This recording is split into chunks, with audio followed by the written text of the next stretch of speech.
faithfully conveying value by interpreting great books from around the world. Hello, this is Sally from Sally Talks Books. Today, I'm breaking down the book Einstein's Collected Works, My Worldview, for you. At the turn of the century in 1999, Time magazine in the US and Reuters in the UK each did a major review of the century. Both sides of the ocean, without any coordination, awarded the top honors of Person of the Century and Person of the Millennium to the same person. Albert Einstein, in the science-driven 20th century, is undeniably the greatest scientist, no one else. Yang Zening said that out of the three major contributions to 20th century physics, two and a half were Einstein's, those being special relativity, general relativity, and quantum mechanics. Einstein proposed special relativity at age 26 when he was still a clerk at the patent office, and he didn't leave that job until 4 years later to become a university professor. At age 36, he proposed general relativity. Besides that, Einstein discovered the photoelectric effect, which earned him the 1921 Nobel Prize. He also proposed the theory of photoelectrons, explained how lasers work, discovered the mass-energy equation, and more. Some folks reckon Einstein's achievements could have won him 7 Nobel Prizes. Beyond his scientific feats, there's his legendary life story. Einstein lived through 2 world wars, changed his nationality 3 times, had Hitler put a bounty on his head, yet he openly fought against war and dedicated his life to world peace. For such a towering figure of an era, way too many people have written about him. We've read lots about Einstein from others, but we've overlooked his own writings, which might be unknown to most folks. Einstein wasn't some ivory tower scholar. He wrote tons on life reflections and social political issues, all compiled in this book, My Worldview. The book's title comes from Einstein's essay called My Worldview. It's only about 2,300 words, but lays out his life values, religion, emotions, and political ideals, setting the book's tone. This volume includes 151 pieces of Einstein's articles, letters, speeches, and interviews covering politics, philosophy, religion, history, life, science, friendship, and more, sketching his worldview, with his values, religious views, and political views being the most vivid, highlighting his character and intellect. Next, I'll interpret Einstein's worldview from these 3 aspects for you. Let's step into the mind of this century's great man and glimpse his extraordinary and noble inner world. First, let's take a look at Einstein's values. His values are deeply intertwined with his own upbringing. On March 14th, 1879, Einstein was born into a Jewish merchant family in Germany. From birth, his head was unusually large, with an angular skull shape that startled his mother and grandmother. They feared his small body couldn't support such a massive head. Just imagine how big it was. Inside that large, peculiar head grew an extraordinary consciousness. Even as a child, Einstein stood out. You might have heard the story about Einstein making small stools, saying he was super clumsy as a kid and the stools he crafted in class were uglier one after another. But actually, Einstein wasn't clumsy at all. He had exceptional intelligence from a young age. By 12, he self-taught advanced math, and by 16, he'd mastered calculus. But teachers didn't like this little prodigy because he was a loner, undisciplined, always daydreaming, and his grades in subjects besides math were a total mess. This stemmed from his dislike for rote memorization. From grade school to college, he was seen as a lousy student. For instance, in lab class, the teacher would hand out slips with clear experiment steps. Einstein would routinely crumple that slip into a ball and shove it into his pocket. After a bit, the slip would end up in the trash. Then he'd start improvising wildly until the experiment gear blew up. Back then, Germany upheld a strict, disciplined, and uniform educational philosophy. Teachers just couldn't stand Einstein being so free-spirited. One day, his father asked the school's dean, "Oh dear, what career can my son pursue in the future?" The dean bluntly replied, "Hmm, uh, parent, it doesn't matter what he does. Huh, your son will amount to nothing." Can you believe how harsh that was? But luckily, Einstein didn't cave in to the school system. He kept his rebellious spirit, which birthed revolutionary theories like relativity. In his essay, My Worldview, Einstein clearly outlined his value orientation and attitude toward life. He said, "In my view, what's truly valuable among the things driving humanity forward are creativity and emotion. The individual embodies personality. Only individuals can create nobility and dignity." He emphasized opposing Germany's educational policies that crushed human values. Writing numerous articles on youth development, he passionately called for respecting and perfecting individual value. This value system showed in how he approached knowledge and wealth. First, rejecting knowledge pragmatism while highly valuing artistic cultivation. Back then, in Germany, people treated knowledge as a livelihood tool. Many schools only taught specific knowledge and skills, making learning super utilitarian.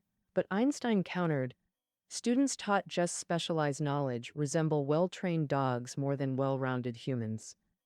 He unequivocally opposed schools training students like assembly lines into uniform, useful machines, especially through forced goal knowledge cramming. He believed people should fully engage with literature, art, and music to unleash imagination, spark curiosity, escape narrow knowledge structures, and enrich their inner worlds. Einstein himself exemplified well-rounded development in both science and art. He studied philosophical works by Spinoza and Hume and learned from Dickens.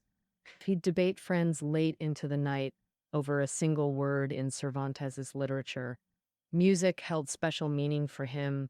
He was an accomplished violinist who never traveled without his instrument.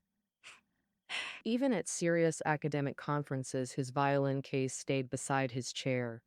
Once at a lecture, when Einstein's turn came, he unexpectedly raised his violin, saying, "Ladies and gentlemen, the atmosphere's too stiff here. Let me play you a tune first." His close friend Planck was a piano enthusiast. These two physics giants often played music together. One founded quantum mechanics, the other relativity. Their duets became legendary at the Berlin Academy. To both masters, science and art were interconnected and complementary. Einstein even declared, "Without early music education, I'd have accomplished nothing, no matter what I did." Literature and arts helped Einstein achieve success, yet he urged people not to take success too seriously. In Einstein's value system, he was profoundly indifferent to pursuing success and fame. Einstein pointed out with deep concern, "Don't instill in young people that life's goal is achieving success." Such thinking, though pursuing success is human nature, well, it brings motivation and progress. But in most cases, successful people take far more from others than what they contribute. Schools blindly stir personal ambition, using jungle law tactics to drive student competition. This distorts people's values. One's value lies in what they give, not what they gain through success. Even a master like Einstein, with unmatched contributions, insisted, "I remind myself daily that my life depends on others' labor, and I'm troubled by taking too much." Einstein spent his life distancing himself from success and fame. He said he felt like a prize-winning cow on display. Later, he joked, "My fame comes mainly from going sockless." Sometimes recognized on the street, he'd dodge humorously, "Sorry, I'm always mistaken for Professor Einstein, who moved to America." Later, Princeton offered him its highest salary, $16,000 yearly. He responded, "Could you pay less? $3,000 would actually suffice." Once, He used a $1,500 check as a bookmark and lost it unknowingly. Einstein said, "Every excess possession is life's obstacle. Only simplicity fuels my drive." Ah, losing money was regrettable, not worth copying. This embodies Einstein's life values. In his writings, spiritual and character strength overshadow knowledge and wealth. Why would a scientist champion spiritual power so strongly? Perhaps unexpectedly, it stems mainly from Einstein's religious views. Next, we'll explore Einstein's unique understanding of religion. Many scientists in history were religious, but few, like Einstein, saw religion as integral to scientific spirit. He even said this: only serious scientific researchers are the ones with deep religious faith. This statement is a bit hard to grasp. But actually, Einstein was a complete atheist. What he called religious faith wasn't about believing in God, but a near religious fascination with science. He turned this cosmic religious feeling. To understand this unique cosmic religiosity, we must go back to Einstein's childhood. At that time, the law required all school-age children to receive religious education. At first, young Einstein was like other kids, meticulously following religious rules, even composing songs passionately praising God. But he received Catholic education at school while learning Jewish teachings at home. These two doctrines inevitably conflicted. One day, the teacher said, "The Jews claim to be God's chosen people, yet they shamelessly nailed our Savior Jesus to the cross." Young Einstein immediately heard vicious curses against Jews, and he became bewildered. Why would a religion teaching respect and love bring insults and hatred? Since we're all God's children, why kill each other? From that moment, Einstein grew skeptical of religion. By age 12, after encountering natural science, Einstein abandoned conventional religious views. He stopped believing in the Bible's God and instead devoted pure religious passion to a new God. This God wasn't a human-like figure. Einstein repeatedly stressed, "I do not believe in a personal God." He also intensely opposed all forms of idol worship. Before dying, he explicitly instructed not to turn his home into a museum. He didn't want it becoming a pilgrimage site where people worshipped him like a deity. Many wonder, saying God is cosmic law sounds metaphorical, just showing Einstein elevated reason in science. Then why call it religion instead of just saying faith in science? Einstein believed scientific knowledge itself is great, but its greatness doesn't automatically inspire people's yearning for it. Because we desire so much money, status, love, almost everything ranks before science and life. Einstein said science isn't enough to guide life because it can't fully satisfy our souls. Therefore, the craving for science can't come from science itself. It must come from another source. That source is religion. Einstein famously said, "Religions without science are blind. Science without religion is lame. Blindness means no reason. Lameness means no ability to act." In Einstein's view, science brings reason, and religion drives action. Without religion's spiritual push, relying just on rational science won't go far. So only religious feeling creates the strongest, noblest motivation for science. Einstein said that folks who make huge creative leaps in science are soaked in truly devout religious faith. I can't imagine any real scientist not having this deep belief.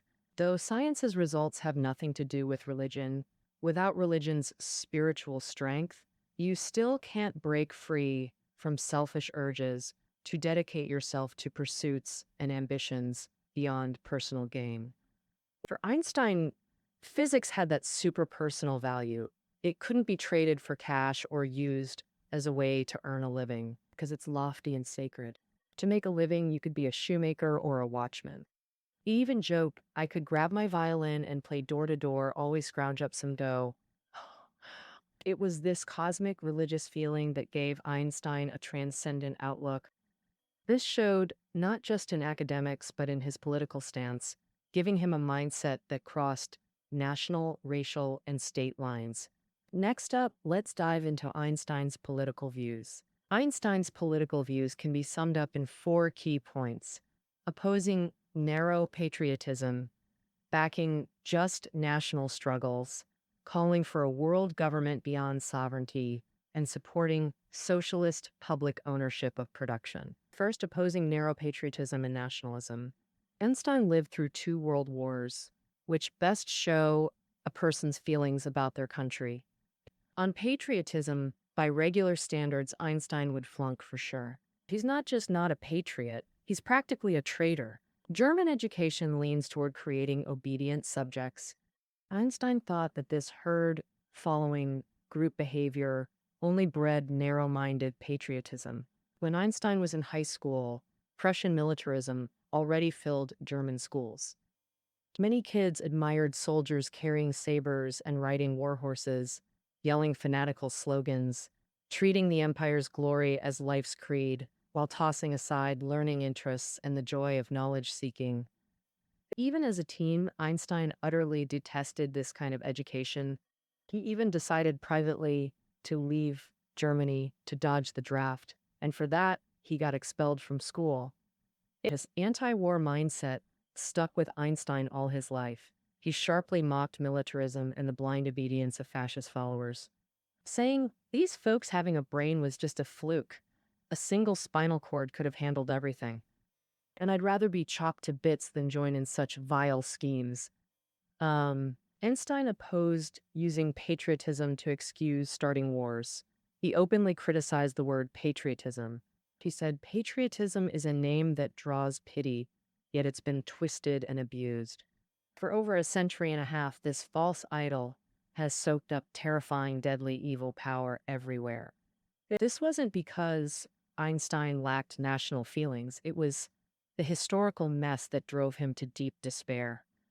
When World War I started, Germany fell into war fever. Even professors and scholars who usually ignored politics jumped into the so-called Defend the Fatherland chorus. Celebrities from all fields signed petitions cheering on Germany's military aggression, while Einstein bravely put his name on the public anti-war appeal to Europeans, and only 3 others joined him. On assigning blame for World War II, Einstein showed strong anti-patriotism views. He didn't believe that just putting a few fascist bosses like Hitler on trial and convicting some war criminals would stop humanity from repeating history. He thought it was the whole German nation's crime. The German people knew Hitler's ambitions all too well, but they still chose him. The entire German nation deserves punishment. Einstein, who always pushed for tolerance and peace, nearly condemned the whole German people. He called Germany's state a mass mental breakdown, and he couldn't pledge loyalty to a homeland like that. He said, if we're forced to live with a bunch of xenophobic, narrow-minded, and brutal folks, I'd definitely be the first to ditch all nationalism and switch to universal humanitarianism. Einstein wasn't some radical hothead with weak group awareness. Instead, he gave endless sympathy and help to oppressed nations. That's the second point of his political views, backing just national struggles. As a member of the abused and massacred Jewish people, Einstein fought for his nation's survival rights. He was top of Hitler's wanted list for scholars, but still risked danger to publicly engage in political fights. He said, for my defenseless Jewish brothers, I must use every bit of influence I've got in this world. His dear friend worried about him, writing to advise, playing it safe on political issues. He answered firmly, I don't regret a single word I said to you. And believing his actions served humanity, Einstein spent his whole life fully backing the Zionist movement. On the surface, this belief clashes irreconcilably with his criticism of nationalism. Actually, not so. The Zionism he supported wasn't about building a political state, but a cultural Zionism. He believed that over 2,000 years, Jews produced talents way beyond their population share, not from special genes, but from their culture. Jewish respect for wisdom and reverence for knowledge created an atmosphere that could nurture geniuses. Culture is their only shared heritage. Zionism uses 2,000 years of Jewish cultural legacy to unite Jews, scattered worldwide, into a spiritual community. Einstein did not only oppose founding a state, but also urged Jews to peacefully coexist with Arabs, who had long held grudges and even pushed for Jewish kids to learn Arabic. He said, if we can't find a way to peacefully coexist and truly cooperate with Arabs, it means we've learned nothing from 2,000 years of suffering. Einstein's loud advocacy for Jews came purely from inner justice and sympathy for his people, with zero political interests mixed in. In 1952, when Israel formally nominated Einstein as a presidential candidate, he publicly declined, saying, I know a bit about nature, but about people, hardly anything. Equations matter more to me. From these 2 points, we see Einstein both opposed national narrowness and encouraged national revival. This led him to form an almost idealized political concept, which brings us to third point, establishing a world government. Einstein lived successively in 2 countries, caught in political turmoil, Germany and the US, both causing him deep pain. He once wrote to President Roosevelt, advising the US to develop atomic bombs before the Nazis could, to prevent endless human disaster. But when the US dropped atomic bombs, killing 250,000 people, Einstein plunged into immense agony. He said, I meant to snatch this evil killing tool from the madman Hitler, only to hand it to another madman. Even being called father of the atomic bomb brought endless pain and conflict as he grieved nations sacrificing humanity's welfare for petty gains. Einstein believed no single nation could uphold justice. Peace required supranational arbitration courts.